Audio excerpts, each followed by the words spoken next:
เมื่อปีคศ2005วจนานุกรมลาวล้านสร้างซึ่งเขียนและดิจนาโดยท่านดร.คำภาศรีดาวงศ์และร่วมการตรวจแก้โดยท่านพญาธิทัตสิทธิบุญบอกยั่งยืนเป็นคำแจ้งข่าวว่าภาษาลาวการปากเว้านั้นมีมาพร้อมกับคนลาวเกิดในโลกภาษาการเขียนและอ่านแท้นั้นแม้นเกิดขึ้นเป็นลายลักษณ์อักษรในปีพ.ศ. 236ก่อนค.ศ. 307ปีภายหลังจากการทำสังฆายนาครั้งที่3อยู่ที่เมืองปตาริบุตรของประเทศอินเดียในปีพ.ศ. 234และ2ปีต่อมาก็แมนพระเจ้าอโศกามหาราชได้อนุมัติให้พระโสนและอุตระเดินทางมาเผยแผ่พระพุทธศาสนาที่ประเทศสุวรรณภูมิลาวเฮาภายใต้การปกครองของคุณหลวงดีเมาก็ได้น้อมนำเอาพระธรรมคำสั่งสอนของพระพุทธศาสนาและภาษาลาวเข้ามูล41ตัวแต่บัดนั้นเป็นต้นมาเมื่อวจนานุกรมลาวล้านช้างจัดพิมพ์เป็นทีเหียบห้อยแล้วก็ได้แพร่ขยายไปอย่างกว้างขวางในทุกมุมโลกแม้แต่สปป.ลาวเองก็ได้ถูกส่งไปอย่างดวงหลายให้สถาบันการปกครองบ่ว่าทั้งฝ่ายคฤหัสถ์และทั้งด้านพระพุทธศาสนาเมื่อปีคศ2006ทางเจ้าหน้าที่ประเทศไทยและสปป.ลาวก็ได้มีการประชุมกันอยู่ที่ขอนแก่นเพื่อจะเฮ็ดวจนานุกรมเอาร่วมกันย้อนมีปัญหาคนสปป.ลาวมีการเจ็บเป็นแล้วไปปินปัวที่เมืองไทยตามจังหวัดชายแดนติดต่อกันแล้วเว้าภาษาบ่เข้าใจกันได้ตัวอย่างภาษาไทยว่าให้กินข้าวต้มความหมายแมนข้าวต้มใส่น้ำลาแต่คนลาวพัดเข้าใจว่าหมอสั่งให้ตนนั้นกินข้าวต้มที่ห่อพันอันใหญ่โดยใส่กะทิมะพร้าวและของหวานแนวอื่นในเวลาเดียวกันนั้นก็เป็นการเซ็นสัญญารับรู้เรื่องว่าภาษาลาวนั้นมาจากภาษาไทยหน่อยตามหลักวจนานุกรมไทยอีสานของท่านดร.ปรีชาพินทองและอาจารย์มานัทสุขสายนั่นเองภาษิตโบราณได้กล่าวไว้ว่าหมดดงแนวยังเราหมดเท่าเก่าแนวยังลูกยังหลานหรือว่าคนดีตายแต่หนาลายยังคณะของสปป.ลาวซึ่งนำโดยทานคำเผ่าพรแก้วผู้ฮักศาสตร์ฮักความเป็นลาวของตนเองและหูจักฮักแพงกันดีกับท่านดร.คำภาศรีดาวงศ์พ่อเจรจากันมาหอดบอนภาษานั้นก็ได้เอาปึมวจนานุกรมลาวด้านสางที่ไล่มาจากสหรัฐอเมริกานั้นเปิดเผยว่าภาษาลาวอันแท้จริงนั้นมาจากสามแรงบอนมาที่กล่าวแล้วนั้นทาบเจ้าหน้าที่ทั้งฝ่ายประเทศไทยมีคำถามเกี่ยวกับเรื่องข้อมูลต่างๆในเรื่องดังกล่าวนี้ขอให้ติดต่อหาต้นตำราบอนที่มาคือท่านดร.คำภาศรีดาวงศ์ที่สหรัฐอเมริกาพุ่นบรรดาคณะกรรมการฝ่ายไทยพ่อได้ยินชื่อดร.คำภาศรีดาวงศ์ก็สำนึกได้ว่าแม้นนักปราชญ์ลาวดุมแม่น้ำของผู้มีปริญญาการศึกษา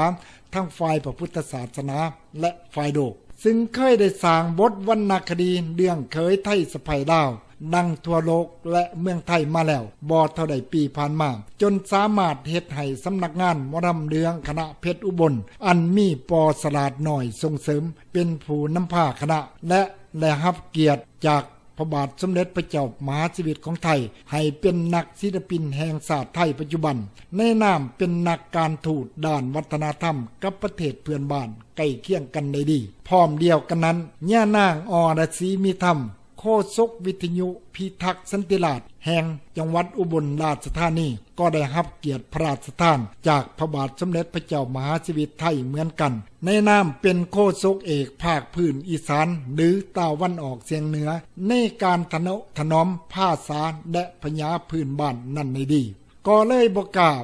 บีไฟสปป.ลาวและเวลาปีปลายต่อมาก็มีการค้นพบศิลาจารึกที่วัดวิสุนราชแขวงหลวงพระบางบรรดานักปราชญ์อาจารย์ ตลอดคณะกรมโบราณวัตถุของไทยจำนวนหลายก็ได้พากันไปสันนิษฐานและศึกษาข้อมูลต่างๆแนวฮู้ว่าศิราจารึกได้เขียนขึ้นในสมัยของพระเจ้าวิสุณราชแท้และเกิดก่อนศิราจารึกของคุณรามคำแหง2-300 ปีภายหลังจากการวิจัยและสันนิษฐานศิราจารึกค้นพบอยู่วัดวิสุณราชคณะครูอาจารย์ตลอดถึงนักโบราณวัตถุของฝ่ายไทยที่เก่าแล้วนั้นยิ่งบ่กล้าเว้าหยังให้เล่ายิ่งไปกว่านั้นศิราจารึกของคุณรามคำแหงก็เขียนเป็นภาษาลาวแบบเดียวกันด้วยฉะนั้นแม้นไผเอาจากไผกันแท้ขอให้ทานผู้อ่านและบรรดานักปราชญ์อาจารย์ตลอดนักค้นคว้าและปัญญาชนทั้งหลายได้ค้นคิดพิจารณาเอาเองด้วยนอกจากพยัญชนะลาวข้อมูล41ตัวที่กล่าวแล้วนั้นก็ยังมีสระภาษาลาวอีกจำนวน32ตัวคืออะอาอิอีอึอืออุอูเอเอแอแอโอโอออเอเอเอียเอียอัวอัวเอือเอือไอไม่ม่วนไอไม่ไม้เอาอ้อย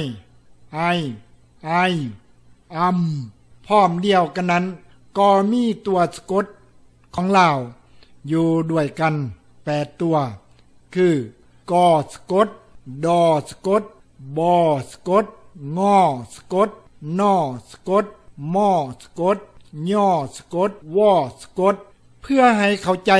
ในล้านการเขียนภาษาข้อมูลเพิ่นได้จัดอักษรที่ใส่แทนตัวสะกดในจำนวน8ตัวนั่นไว้ดังต่อไปนี้คือขอข้อข้อแทนกอสะกดตอโตโถถอถอซ้อช่อจอสอสอสอชอท่อท่อแทนดอสะกดพ่อผอฟ่อฝอพ่อปอแทนบอสะกดรอล่อล่อย่อสัพพญูโนแทนนอสะกดกันหม้อแทนมอสะกดในจำนวนตัวสะกดพิเศษนี้นั้นแมนใส่สำหรับคำศัพท์ที่มาจากต่างถิ่นหรือมาจากภาษาปาลีสันสกฤตหรือว่าภาษาต่างชาตินั่นเป็นส่วนหลายอักษรลาวทั้งหมดนั้นไล่แบ่งออกเป็น3เสียงด้วยกันคืออักษรสูงนั้นจะมีขอสอสอสอชอถอถอโถผอฝอหองอยอหนอหมอลอรอวออักษรกลางนั่นจะมีกอจอดอโดตอโตบอปอยออักษรต่ำนั่นจะมีข้อข้องอซ้อช่อย่อโยท่อโทนอโนพ่อพ่อมอรอล่อล่อวอห่ออิงตามหลักไวยากรณ์ลาวหาต้นฉบับจากภาษาปาลีและสันสกฤตนั้นปรากฏว่ามีความหมายเต็มบริบูรณ์เหมือนกันกับหลักไวยากรณ์การศึกษาของบรรดาประเทศที่พัฒนาแล้วในโลกนั้นคือภาษาลาวเกือบบ่มีแนวใดผิดแปลกแตกต่างกันซะเลยยกตัวอย่างภาษาลาวว่าไวยากรณ์ภาษาต่างประเทศคืออังกฤษนั่นว่ากรามาภาษาลาวคำนามต่างประเทศนาวน้ำทั่วไปคำมันนาวน้ำเฉพาะเป็น proper noun คุณนาม adjective คุณนามสันวิเศษ comparative adjective คุณนามสันอติวิเศษแมน Superlative Adjective ดังนี้เป็นต้นเฉพาะวรรณยุกต์ลาวในตอนต้นนี้บ่ปรากฏเห็นระบุไว้ในบอนใดแห่งหนึ่งเมื่อเวลาอ่านอาจมีการฟ้องถอยคำเว้าเสียงเอกเสียงโทเสียงตรีหรือจัตวาไปตามเสียงหรือสำเนียงของอักษรสูงอักษรกลางและอักษรต่ำก็อาจเป็นได้ภาษาลาวเขามูลได้สร้างเมืองลาวล้านสร้างมีสัญลักษณ์เป็นของตัวเองให้โลกรับรู้ว่าลาวมีศาสตร์ศาสนาภาษาอันดีงามมาตลอดพอถึงตกหอดสมัยของพระเจ้าฝ่างมมหาราชก็มีการพัฒนาคำเว้าให้ดีขึ้นหลายอย่างลังเฮาจะเห็นในคำสักเคเทวดาและถอยคำสูตรขวนต่างๆว่าขอไหววอนถึงเทพเจ้าเหล่าเทวามเหสักลักเมืองลาวทั่วหน้าทั้งเหนือตั้งแต่ผาใดผาลางทั้งเมืองลางข้างต่ำของผู้สารแพร่คนแห่ทางตาวันออกแท่แมนหัวผู้สามเสาเขตของลาวเข้ากับไฟบัวผ้า